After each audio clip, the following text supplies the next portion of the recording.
Hello, today's scary story is Burning Feet. That is about a man who hires a guide to take him hunting in the Canadian wilderness. On the snowy plains, they encounter a horrifying creature from Native American legend.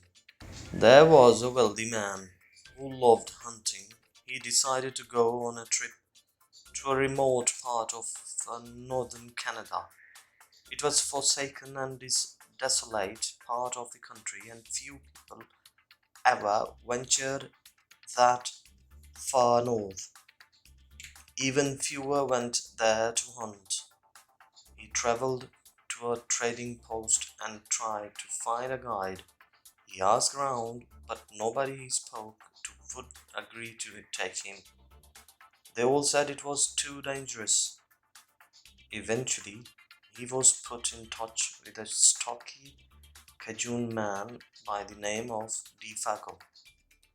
The man seemed to know a lot about trapping, Indian lore, and how to survive in the wilderness, and the hunter thought he would make an excellent guide. Defago was badly in need of money and agreed to take the hunter out to the best hunting grounds.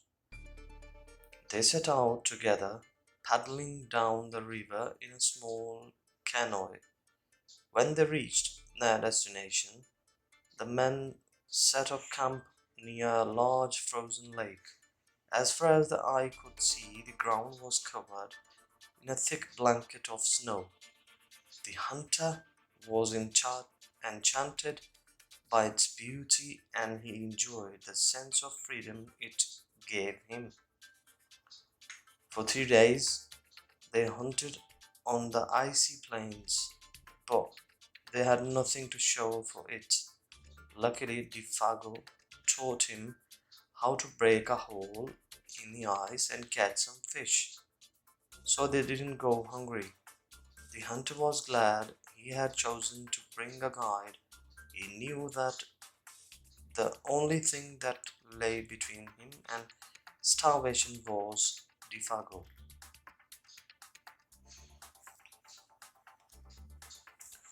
The third night, a windstorm came up. They lay in a tent listening to the wind howling and the trees whipping back and forth. To see the storm batter, the hunter opened the tent flap. What he saw startled him. There wasn't a breath of air stirring, and the trees were standing perfectly still. Yet he could hear the wind howling, and the more he listened, the more it sounded as if it were calling Defago's name. Defago. It seemed to be calling Defago. I must be losing my mind, the hunter thought. When he closed the tent flap and turned around, he saw that Defago had gotten out of his sleeping bag and was huddled in a corner of the tent, his head buried in his arms. What's wrong? The hunter asked. It's nothing, Defago said. Just the wind playing tricks on your ears. But the voice that carried on the wind continued to call his name. It sounded oddly seductive and sweet, and Defago became more tense and nervous. Defago, it called. Defago. The Cajun man flew into a panic and jumped to his feet. His eyes were wild, and he was trembling. He pulled back the flap of the tent and was about to get out when the hunter grabbed him by the arm. Where are you going? The hunter shouted. You can't leave me here alone. How will I? Suddenly, he was interrupted by the tremendous roar of the wind coming across the lake. The trees overhead shook with the force of it, and the campfire flickered and threatened to go out.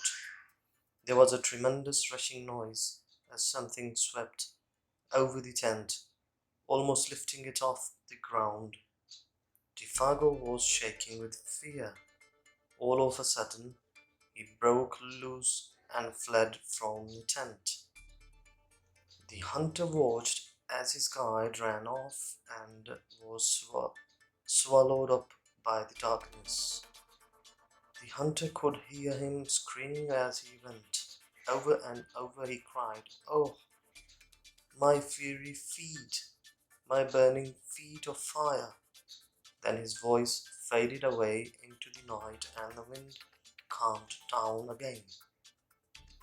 At the first sign of daylight, the hunter followed Defago's tracks in the snow.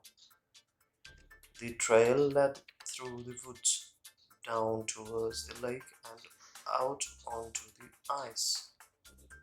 But soon he noticed something strange. The footsteps Defago had left became longer and longer.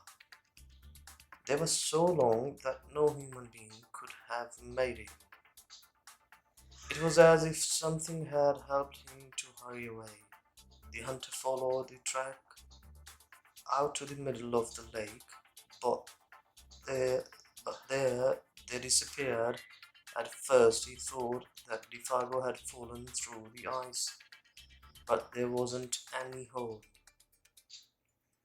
Then he thought that something had pulled him off the ice into the sky, but that made no sense. As he stood wondering what had happened, the wind picked up again. Soon it was howling as it had the night before. Then he heard then he heard Defago's voice again. It was coming from up above and he was screaming, "Oh, my fiery feet, my burning feet of fire." But there was nothing to be seen. Now the hunter wanted to leave that place as fast as he could.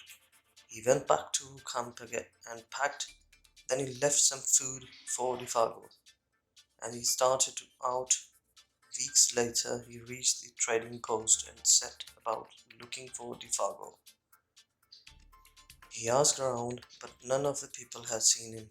He told them what he had witnessed, but nobody could explain what had happened to Defago that night. One old man took him aside and whispered, "Could it have been the Wendigo?" "Wendigo?" repeated the hunter. "What's that?" "They say it comes with the wind," said the old man. "It calls your name and tries to trick you. Once it has you in its clutches, it drags you along at great speed until your feet are burned away. Then it drags you some more and burns away more of you than that. They say it carries you into the sky and drops you." That's the story I heard as a child, but it's an old Indian legend. Who knows if it's true? The following year, the hunter went back to the Sum area. He was buying supplies at the trading post again and asked about his old guide, Defago. Nobody had seen hide nor hair of him. As night fell, the hunter was sitting by the campfire. The darkness brought forth a strange figure of a man.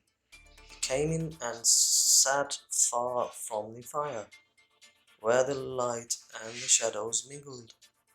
The man had a blanket wrapped around him, and his hood was pulled down so low that his face was hidden in shadow.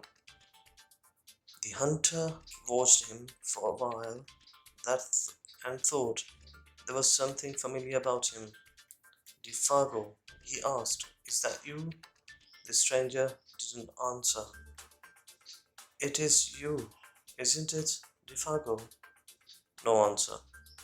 The hunter began to wonder if something was wrong, if the man needed help, but he couldn't see his face.